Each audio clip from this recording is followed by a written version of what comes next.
Ladies and gentlemen, boys and girls, welcome back to another episode of the J&J Show. I'm JJ, he's Jacob. We've been through this 31 times already. Back for another episode of Season 3. Jacob, how are we doing on this great Thursday afternoon? JJ, we're not doing bad. Obviously, the best time of the year is coming up. Obviously, school sucks. It's starting soon. That's unfortunate. Summer's coming to an end. But the best time of the year, we're going to talk about the different football leagues we've got going on. But Super pumped up for football. Now, I do want to give a quick disclaimer. There will not be that much college football talk because we just had our roundtable last night, and I just want to say it was effing bananas. Definitely more chaotic than last year, but that was to be expected, okay? Shout out Temple. Yeah, shout out the Temple Owls, Akron Zips, Delaware Blue Hens, and UMass Minutemen and the Ball State Cardinals. So, yeah, we definitely have a lot of exciting teams to talk about in college football. But that will be saved for next week because week one's coming up. But before we dive into the actual show, just a quick prediction. Who wins Farmageddon? Is that the K-State game? K-State, Iowa State in Ireland, which you can catch right here on ESM and also on the Wii Sport Network. The guys, it's going to be fun. I don't know much. I don't dive into either of the teams much, but I feel like K-State can make a run in the Big 12 this year. Avery Johnson and co. I personally feel like they'll get it done in Ireland. Hopefully, it's as good of a game as last year's game, if I'm not mistaken. Wasn't it a Florida State last year in Georgia Tech? Yeah, that was a pretty good game. Just began the downfall of the Florida State Seminoles. Everyone loved to see it. DJ needs to get a job. Shout out to him. But yeah, hopefully it's as good of a game on Saturday. College football's back. Best time of the year. Hell yeah. So I'm going with Iowa State. I think Rocco Becht has himself a good day. I'm assuming that Carson Hansen's going to play well with Abu Sama.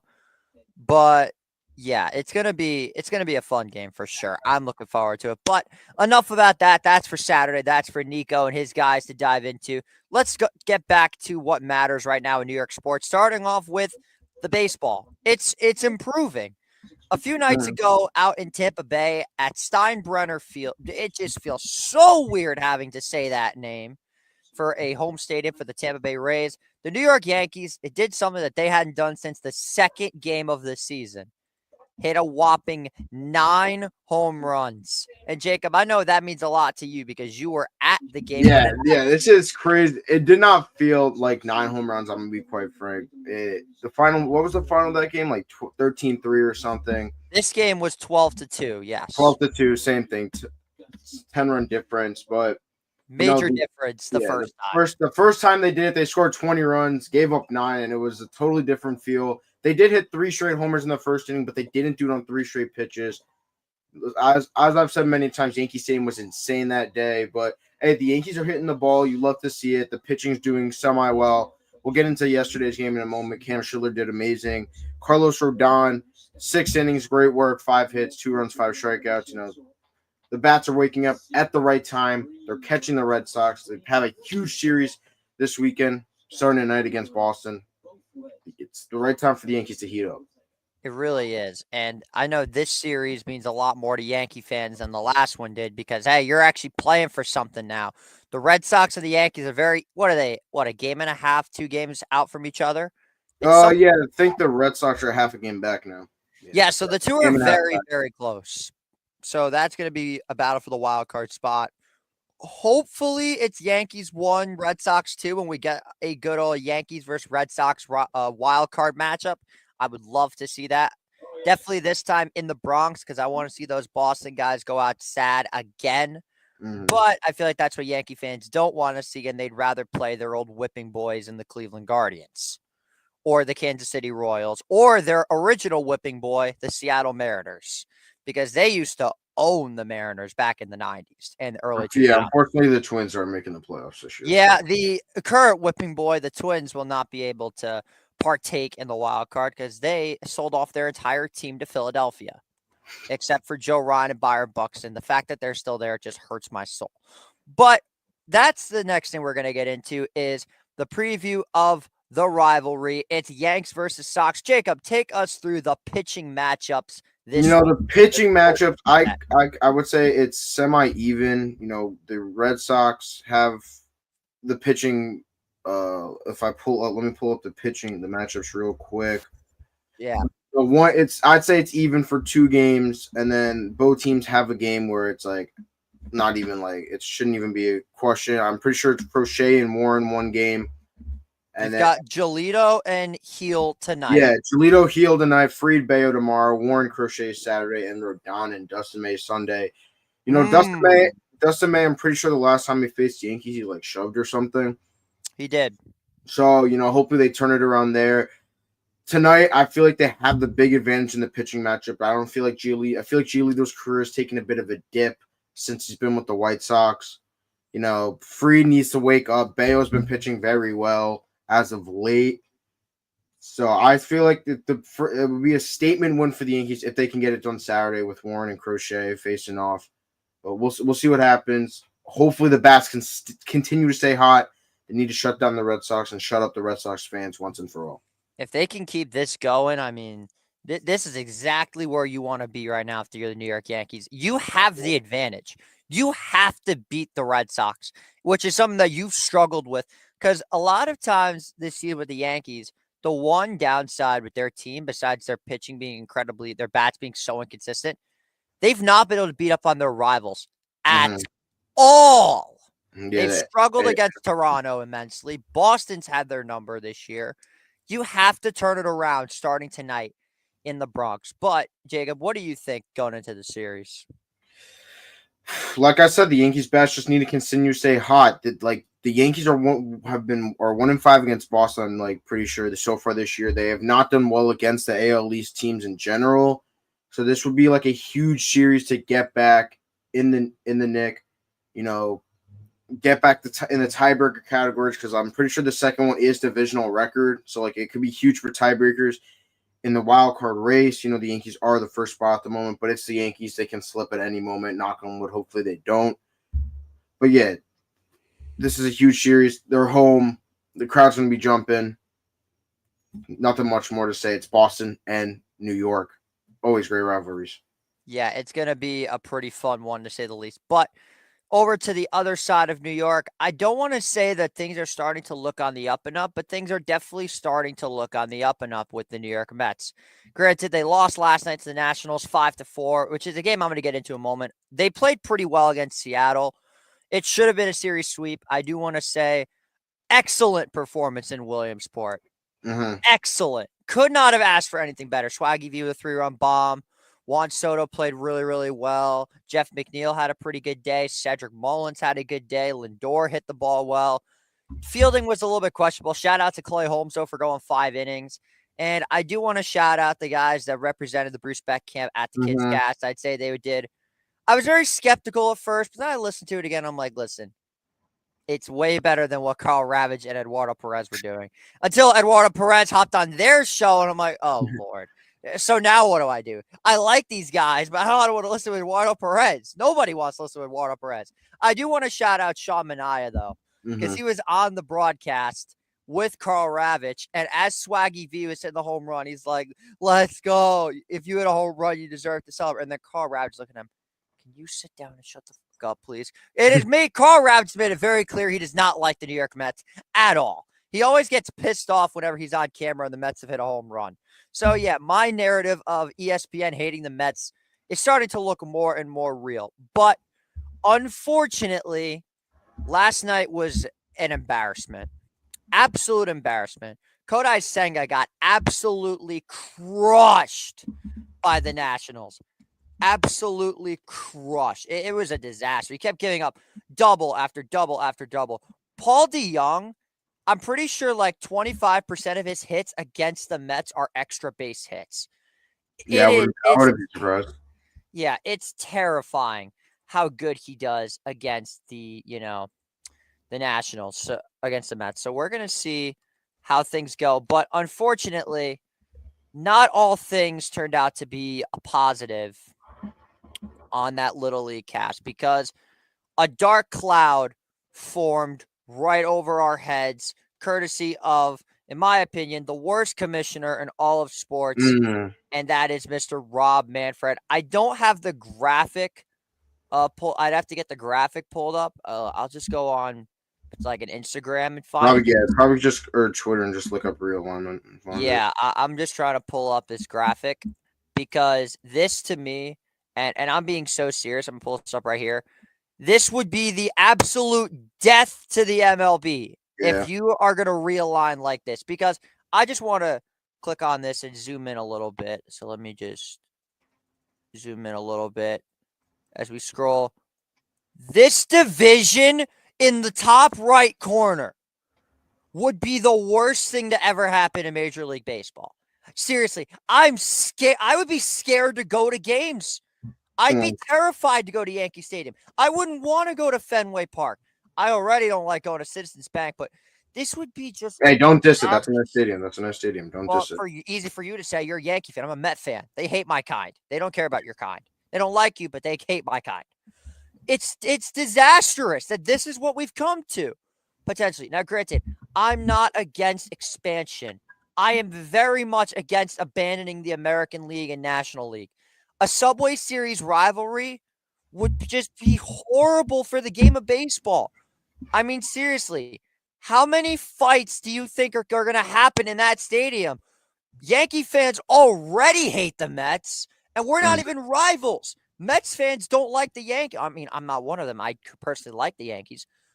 They care about, the Yankees and the whole little brother thing. Can you imagine if this was a Rangers Islanders type of rivalry?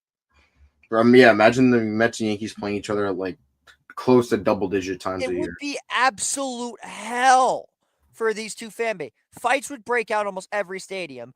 Boston would have to deal with another New York team. They already hate one. The Boston-New York rivalry runs deep. They already don't like teams in orange and blue, i.e. the New York Islanders, i.e. the New York Knicks, as they've also been beating the crap out of Boston in past years. Shout out the Islanders, shout out the Knicks. But again, like it's scary that this is what's going to potentially come down. And these other divisions just suck. I mean, look at the rest of these divisions. That Astros one right there, that's just meh. Charlotte Baseball Club too. Like, are we gonna bank on expansion? This is not the legitimate one. I just want to show you that division because that's Yeah, just the division. that division, obviously, like it's like cool. You got four really good teams and stuff. All of them could be. Problem is the four of them will literally go to war with each other.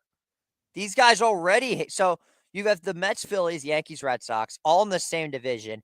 You've got now two New York teams against Philly. You've got two New York teams against Boston.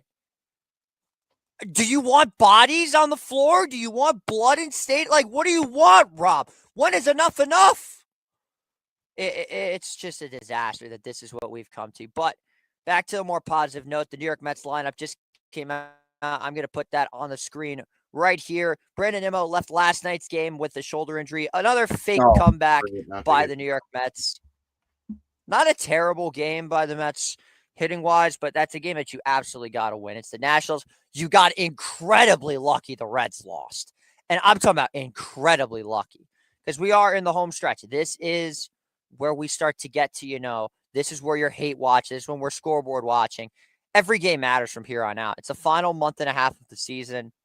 And this is the starting lineup for tonight's game. But that is enough baseball talk for now. I do want to get to some massive positives, and I think you already know where I'm going. Everybody said that this kid was going to be a problem. Everybody said that Shador Sanders should have went over this kid.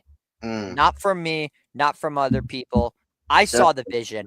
I believed. This man, Jackson Dart, is something else. You're the Giants fan. Take us through his performance. Yeah, draft night, I'm begging we trade back into this first round to get this man. I knew from the start Shador was not obviously Shador has shined in his one to two appearances so far in the preseason.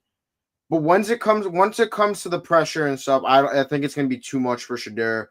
Jackson Dart is, adjusting well to this. He looks good. Possibly could be the Giants QB1. Obviously, Russ has already been named the starter, but I would not be surprised that if, even if the Giants are winning a couple games where Russ's stats don't impress that much, we can see Jackson Dart step into that role, get to the next level. and possibly bring the Giants to a playoff berth in the hardest schedule people have said they've seen in years. You know, this team got the 3rd pick last year, and they have the hardest schedule, some are saying, in like 4 to 5 years, which blows my mind. 3-14, and now it you blows are my mind how like why the schedule is this bad and all. But you know, Jackson Dart, I believe they're saying it's trending. He's going to start tonight at MetLife against the Patriots. Yeah. Can't wait to watch that tonight. Hopefully, you know, the Giants improve to 3-0 and win the NFC East preseason title. Don't disrespect the preseason title. It is to me. The Giants are never sniffing the top of the division this year, in my opinion. So at least, you know, give us some time. Let us love our division. I'm more impressed the fact that my football team is undefeated in preseason. I mean, Stetson Bennett looks like shout out to the mailman, Stetson Bennett. Jackson Dart played very well against the Jets. Made some great reads. You know, showed off his legs a couple times. I also am very happy so far with the production of your man JJ. I know you're gonna love this shout out. Shout out to my man Bo Collins, absolute stud. I told you this dude is like that. 80 yards to start the game. Beautiful sights. And then, you know, apparently Scat might play tonight. Shout out to Scat. Can't wait for him. But yeah, the Giants are looking in the right direction at the moment. Jackson Dart and the defense play very well. The D-line is impressing. Abdul Carter, love it. Well, hold on a second, because I do have to bring this up. And you're going to bring up that clip. Are we talking about that? I very well might. Oh, wait a second. Never mind. He took the post down. Yeah, I mean, that was the stupidest clip. I just want to say, Abdul Carter, you're off to the worst possible start on social media you could be in this division. I don't even know. Like, that wasn't even much. Like, no, tweet was outlandish. Come on now. You're in a division that has a bunch of divas already. You make yourself out to seem like you're going to be. If you're modeling yourself after Micah Parsons, it looks like we've got ourselves another diva in the NFC East. And I mean, Micah Parsons is holding the stuntman for the Cowboys right now at the moment. He's holding the guys so their D-lines can spear them into a mat. That's what he's doing right now. Literally. I mean, what happens with him and Terry McLaurin, like the NFC East is a drama division. It really is, the more you look at it. But Abdul Carter, you got to use your head, man. Seriously, you have to use your head. But from what I've heard, I think Russell Wilson and them are going to start tonight for the Giants. And I say that because this is the last football game they're going to play in 22 days. Yeah. That's a pretty incredible stat that we've already got this far. But hey, flipping it over to how the Jets played in this preseason game. I mean, I wasn't really impressed. Justin Fields isn't really showing much to me at the moment. But he only had like 3 drives to show for it. I mean, I do want to say I like how Aaron Glenn is taking accountability for this team. I was very surprised to see what's-his-face quarterbacking the New York Jets, and that is Adrian Martinez from the XFL. I did not, or the UFL, wherever he was from. He was okay, 12 for 21, no touchdowns, only an interception. Brady Cook from Missouri played okay. I mean, Arian Smith had 2 catches, 39 yards. I mean, it was a game you wouldn't really expect from the Jets. But if I'm not mistaken, they have a game tomorrow against the Philadelphia Eagles in their home preseason opener. Mm-hmm. So it's gonna be a wild ride in the preseason, that's for sure. And we're gonna get more in depth on the NFL in the coming weeks because college football is coming up first. But we are this is a decently shorter episode, but I do want to keep this going. It is time for everybody's favorite segment of the week. It is time to crown our Lol Cow of the week. Now, there were a bunch of options for this episode, but I just want to list the honorable mentions. The first honorable mention comes from Tacoma, Washington, in Las Vegas, Nevada, where former World Series champion Victor Robles did something I've never seen before. Oh, no. I mean, that has to be one of the funniest clips I've ever seen. I mean, it's low-key valid, man. It was a little valid because he keeps getting hit. You can't throw the bat, the pitcher. But that was outrageous. That's insanity. Like, oh my gosh. That to me is just crazy. But hey, I mean, what can you do? Moving on to our second honorable mention, it would be the Seattle Mariners, and that is just turning into an absolute laughing stock. It feels like the dick punching has already begun for that team as they're starting to completely free fall.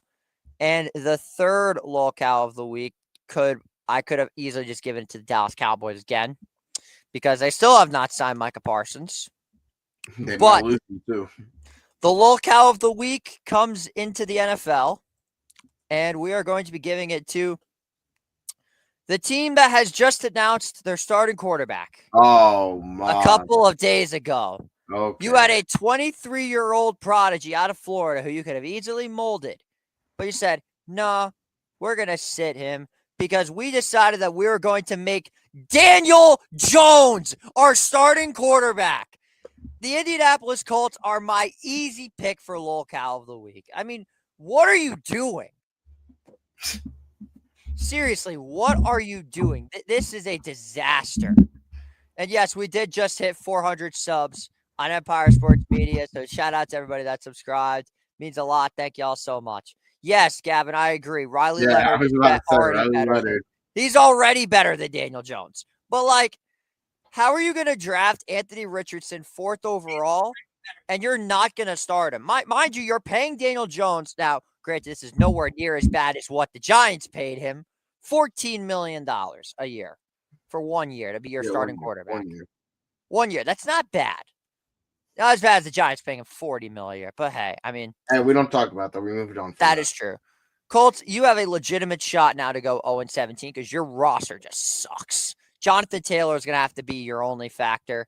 But yeah, we're gonna see how this goes. Now, normally that would be enough I'd say, for hold on. I'd say that if the Colts can use Tyler Warren like Warren was used at Penn State, that they might be going somewhere. But yeah. So I might just be a little biased because I have them in 2 leagues. yeah, I agree. Now, normally this is where we would say goodbye and end our show, but Jacob, do you feel that? Do you feel the tension? The tension. Ladies and gentlemen, the tension is back. It's late August. You know what that means. I might not be there anymore, but New York State high school football is back. And Jacob, I know your boys are potentially coming out with a vengeance after a very solid season last year, making it to the section. Where'd you guys go to the section playoffs? Who'd you guys lose to? We're in the independent stage. We're like Notre Dame. We don't. Didn't you play? You played Walter Panis in the No, we playoffs. played Greeley in the Hudson Valley Football League Championship. We won, but Who'd you lose to then? We didn't lose. That was it. They didn't play anyone else. Oh, okay then. So yeah, take us through this upcoming season for the Tappan Zee Dutchmen. So it's easy football. We lost a lot of seniors. Congrats to the seniors on a great football career. And our QB is now going into the Army. Shout out to him. Shout out to T-Kiv. But we've lost our wide receiver one. He's a basketball guy now. So respect to Jack. He's balling in the basketball season, all with all the AAU and stuff. I don't really know much about the team so far. I mean, we've lost a couple guys that don't even want to play anymore. I don't know much, but the schedule seems okay. I don't really know much about the team. These teams. Let's see. I can name a couple. Maybe JJ knows. Let's see if I can find it. I probably could name a good amount of them, I would say. I mean, we've got ourselves a pretty daunting season coming up in Section 9 football, to say the least. Now, I do want to say, as much as I said I do not want to go back to Newburgh, I very well might be making some special appearances to call games on Goldback TV. Might come back for a few weeks. I mean, we'll see how it goes. Yeah, but that's not happening, bro. It's not happening, bro. What do you say? Jacob is starting quarterback. That's like putting the hefty lefty at starting quarterback. That's like Daniel Jones QBing for the Eagles. I know you'd want that guy. That is a cardinal sin right there. Yeah, I know you want that. Yeah, I do want to take you through my personal power rankings a little bit for the upcoming Section 9 season. I do still know a good amount of guys, and yes, I do want to say shout out to my former boys, the Newburgh Free Academy Goldbacks. They're coming off what has to be the most upsetting season we have ever had in our lives. But hey, they're back with a vengeance this year. I really like the team. I like what Bianco has brought since me and all of our guys brought them back. So shout out to everybody that was involved in the Save Newburgh Sports Foundation program that managed to get Bianco and all the coaches back into Yeah, the justice for Newburgh football.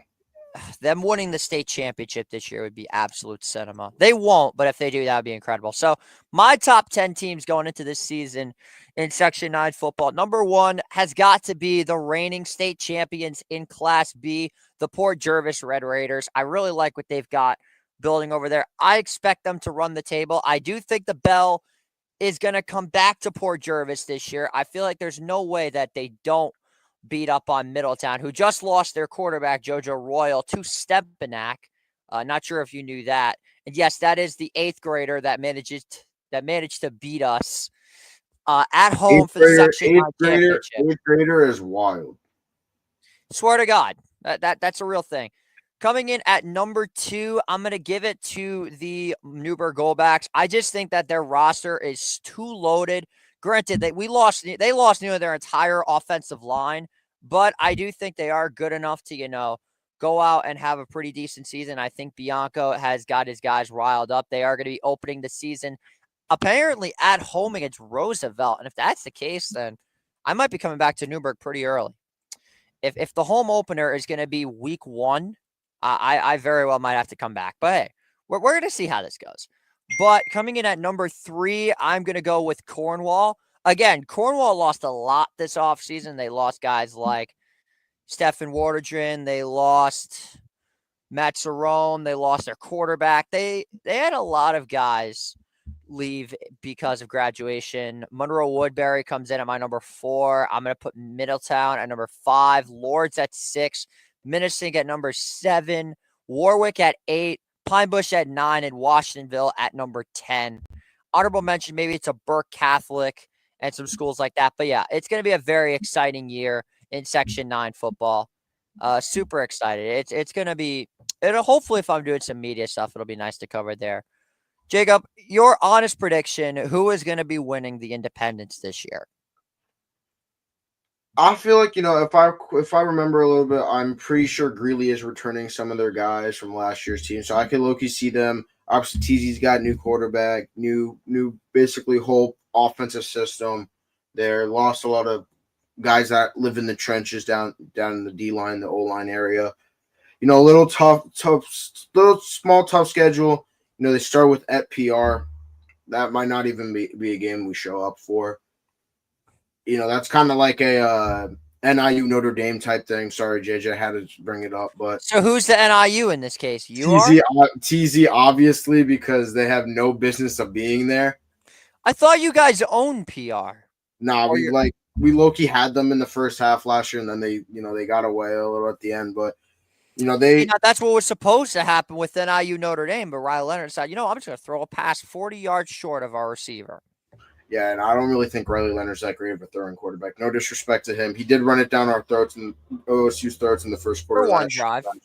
Yeah, one drive. Had me in the first quarter, they say. Next it's at Albertus. Were you any nervous at all during that game? A little, after the first drive, he ran down. He basically, just took over on that first drive, and I was like, oh, damn, we might be in for something like that. But then, the defense locked in. Offense did its job. That was that. Second week at Albertus, we killed them last year. Third week at Poughkeepsie. I don't know much about Poughkeepsie's team except their basketball program is pretty good. Panis in week 4. That'll be our home opener.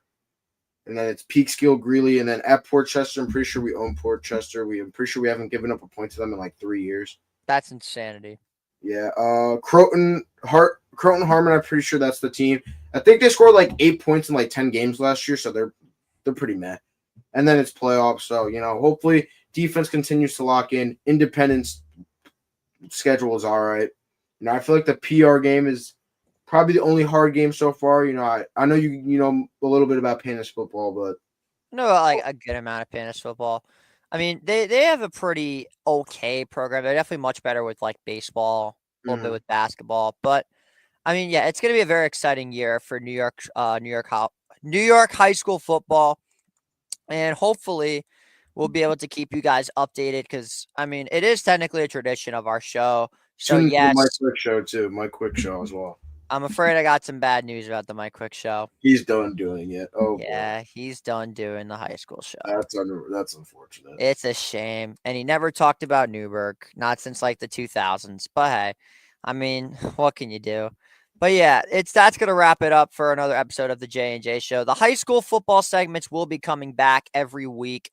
Hopefully it's all good stuff and we don't have to bash our teams publicly. I'm actually, by the way, I'm allowed to now bash Newburgh because I don't play for them anymore. I can now talk as much shit I want to about those guys. If they have a bad week, you're going to hear from me about it on this show. I'm unfiltered when it comes to that team now. But yeah, thank you guys for watching. For Jacob Kaplan, I'm JJ Seglio signing off. Have a great rest of your day. Peace out.